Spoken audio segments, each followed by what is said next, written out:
Here at work, I don't know, I got like 9,000 pairs of shoes here at work, but they're all the tall, like platforms and the higher heels.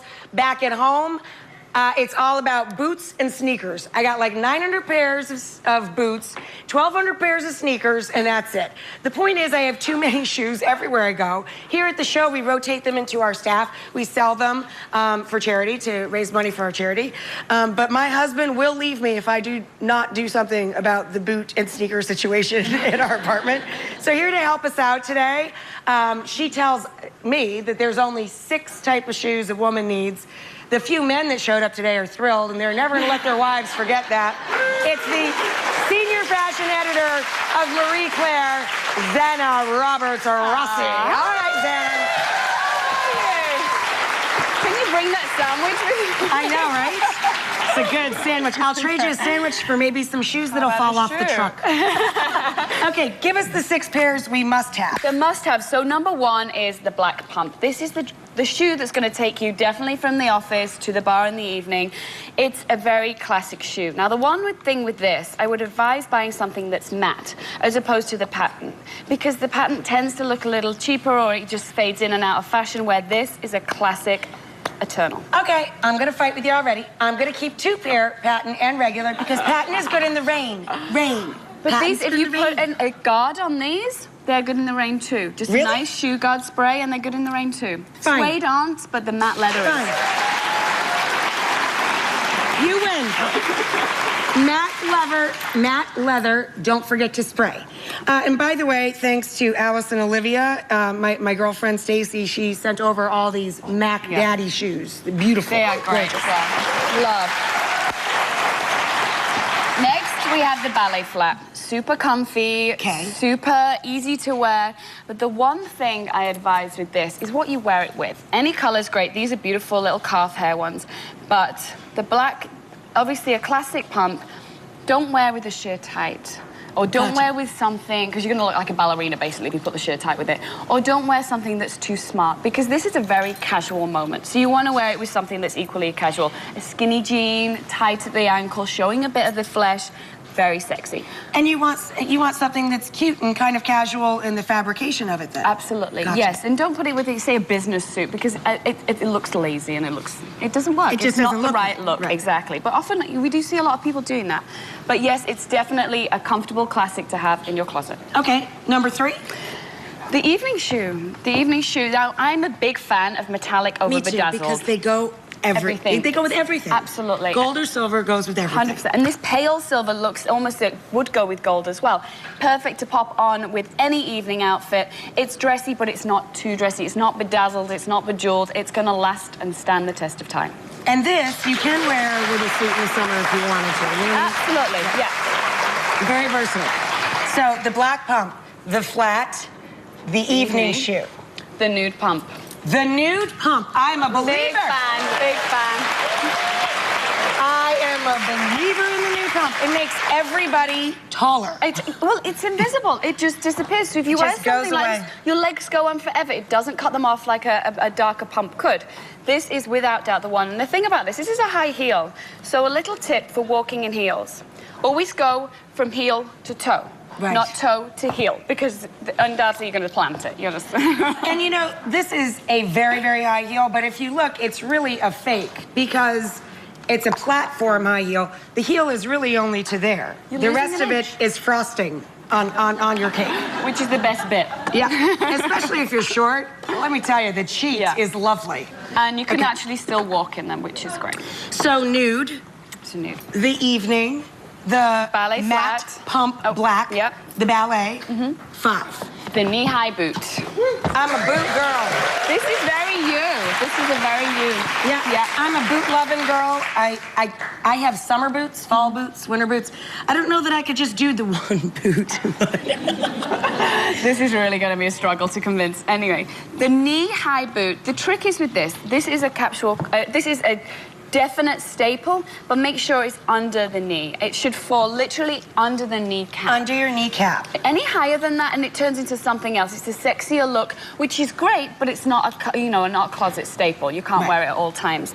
The other thing with this is I would definitely say always wear with tights or a trouser tucked in. Never do the full boot in the summer with no tights and a skirt, because it's just not. It's a disaster. Yeah. It's not a good look. If you have a larger calf, is it okay to look for the elastic ones, or just keep going until you find one? I think you can keep going until you find the right one. And you can. There's great leather spas that can actually tailor the boot to fit you. Oh, no kidding! I didn't even know that. Yeah, that can take it in just like you would a dress.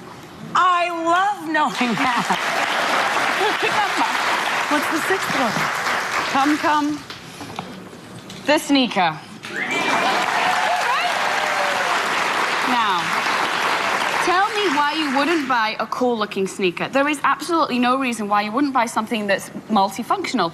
It's great for the gym when you're working out, and then you can take this onto the street and wear for a casual Saturday. It just looks really cute, and it's a good pump. Yeah, and it is the shoe that I wear out the fastest, or sneakers, so it's actually the one that I can follow the trends with the most frequently, because they're the ones that get the most wear and tear. So the neon, you have that cute little trend there. And also with this, remember, if you want it to last, a great way of cleaning it is an old toothbrush with detergent. Oh, I like that. Although I like beat-up sneakers. I always got annoyed with those kids. Their sneakers were a little too white. You're one of those. So, up next, we're going to face it, women. Our feet may not be the size we think they are. How many people here own shoes they can only wear for an hour because your feet hurt them? Yeah, and the rest of you are liars, by the way. Of those that told the truth, chances are you're just not wearing the right size shoe. You can't be a 7 forever, girls. Sooner or later, it gets bigger. We're going to talk about the proper fit right after this.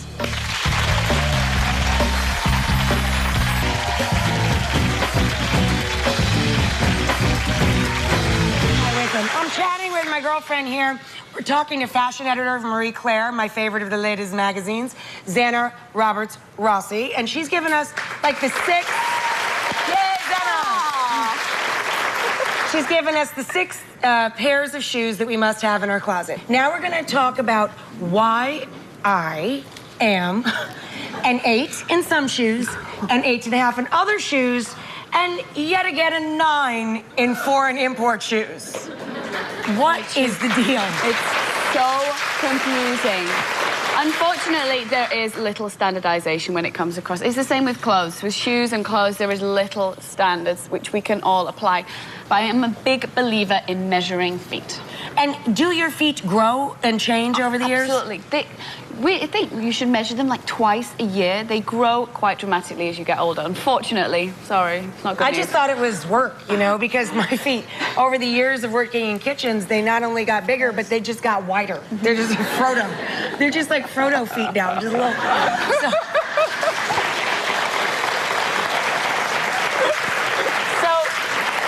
Since you are supposed to measure twice a year, and everybody raised their hands that their shoes hurt in like an hour or less, except the men. We're going to call up one of our audience members, Jamie, whose feet hurt a lot. Come on up, Jamie. Come on, Jamie. Thank you. Now, hi, Jamie. Hi. We're gonna do the measure. Jamie, can I ask you when the last time was that you remember getting your shoes fit? Oh, not since I was little. Like 4th grade, right? Yeah. It's something you did all the time. Buster Brown is like the last time I remember getting anybody measuring my feet. Pop yourself down there. Now, the thing about when you're measuring your feet, make sure you do it at the end of the day, because as you said, your feet swell throughout the day. Yeah. And that's a more true size than in the morning when they've shrunk. And also, never do it after a flight or a couple of days after a flight, because your feet swell masses on a plane. Yeah, if you take your shoes off on the plane, good luck getting them suckers back on, true. right? I know. That's right. That's when you need your ballet flat. And also, when you're pregnant, obviously your feet are extreme swelling, so that's not going to be a good measure. No shoes for you. Stay in your sneakers. Let's try this. Jamie, what size do you think you are? I think I'm between an 8 and an 8.5. Okay, let's see. Now, this is something we should all do, as I said, twice a year, because feet size change. Hey, good job with the ballerina flat, though. She has one of her 6. Good job. Good. Point number 1. All right. So now you can't just sit down when you measure. You must stand up. You have to put your weight on. There you go. So it spreads quite dramatically. So you are actually, you're not even an 8. It's actually under an 8. But you should That always is so round not fair. up. She gets to be smaller than she thinks she is. That never happened. So we're gonna try a shoe to see. Right, you can Oh God, step I out hope here. they fit you. They're so cute. Aren't they cute? I like them. These are not in the 6 size are they, capsule, Xana? but they're good. These are an 8. So I'm fingers she's a crossing. 7.5, so you're giving her an 8. 8, So that she exactly. has that little buffer zone. The little buffer zone, and if something was a little bit too big, we can always buy the pads that go in, but I always advise buying something that fits true to form. And if it's too small, it's never going to stretch. I was gonna say, so she Never, might buy There's it. no gonna such stretch. thing as stretching shoes, ladies. No, that's not gonna just happen. that's Big Newton. Perfect. So when you walk in a heel, your back heel should not slip out. If it slips out, it's too big. If it doesn't, which seems to be the case here, they are a perfect fit. Yay! And they go. You like them? Walk around a little bit. Yeah. They're cute. I love the green. The green with the jean as well, or just a black kind of outfit I would be really so love nice. those, and you're doing all right. You're rocking them. If you I want like them, I'll them. buy them for you. There you go. That's Well, enough. yeah, walk them on back to the chair.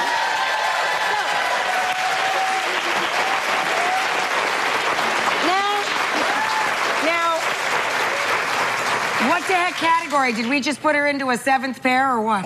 We just made a new one up. This is a God. trend. All right, you get, okay, trend is an Trend important is thing, important. though. Trend, you can spend a little less on shoes, right? Absolutely. Trend for sure. You do not need to invest in. The 6 others you should, but the trend is an extra. You don't have to spend too much on it. It could be a pattern. It could be a lesser material. It's not going to need to last years and years. So go inexpensive on the trend, pay for great quality ingredients and workmanship on the 6 basics. Absolutely. Thank you not only to our fabulous friend Xana, but thank you so much to Alice and Olivia and my girlfriend Stacy Bendit Eisner, who put all of this together. I love her shoes. Up next, another sub right after this.